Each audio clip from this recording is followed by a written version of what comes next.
Hi, I'm Valerie and I'm addicted to sugar.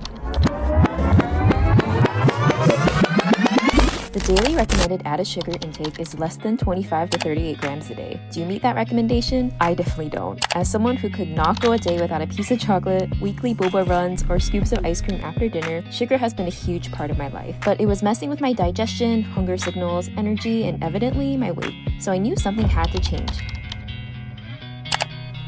Bye. What are you doing? Putting away all my sweets. See you in 30 days. Oh. This will be the start of no the sugar for 30 days. But it starts tomorrow, so. Week 1 was rough. Day 1, motivations were at a high, so I was able to get through the first day okay.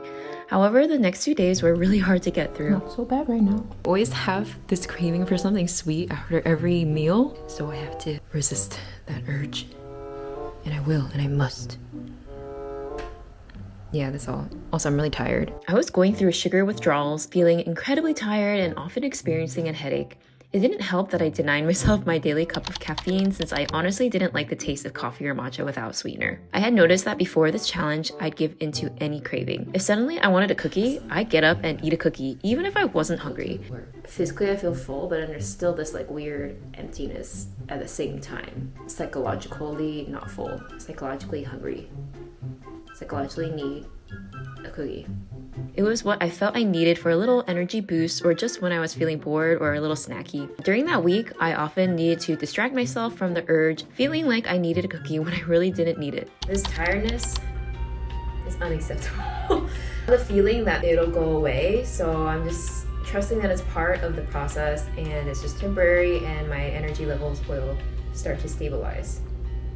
And what if this is my stabilized energy levels and I'm just perpetually tired all the time? That's what I'm like without sugar. T minus 27 days, so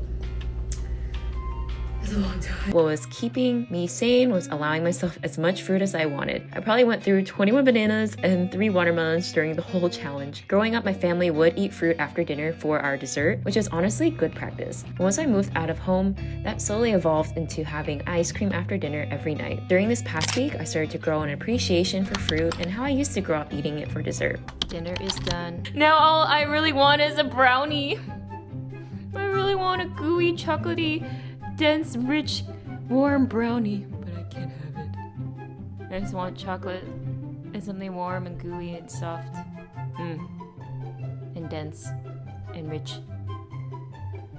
Sounds so good. End of day 5, except I still want to eat. I want to eat sugar.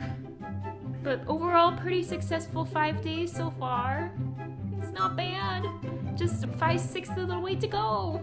Day 6 to 7 was the weekend, and that weekend we had friends visiting, so of course we wanted to take them out to eat all the delicious local spots. They ordered desserts like gelato and French toast, and I physically had to look away because of how much I still wanted to get the sweets too. I want this gelato so bad. I have a matcha and a pumpkin one.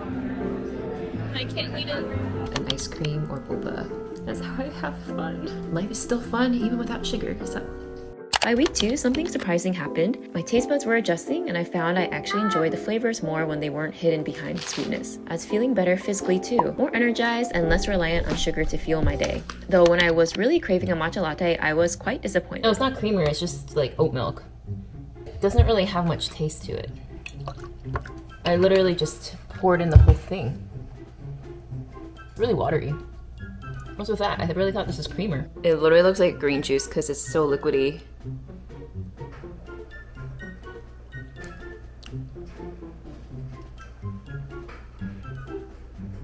I got excited over nothing.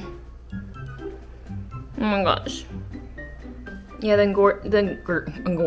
ingredients are too clean, so that's why it tastes like water. Week 3 was by far the smoothest week to get through. It was starting to become a routine and rhythm, and because I was mostly eating at home. Even when we did eat out, the desserts like ice cream and pumpkin pie didn't faze me. I also perfected my unsweetened matcha latte, and I actually prefer it unsweetened now. Before this challenge, I was always craving that sweet drink. It's crazy how my taste preferences shifted after just a few weeks. Now I love it without sugar.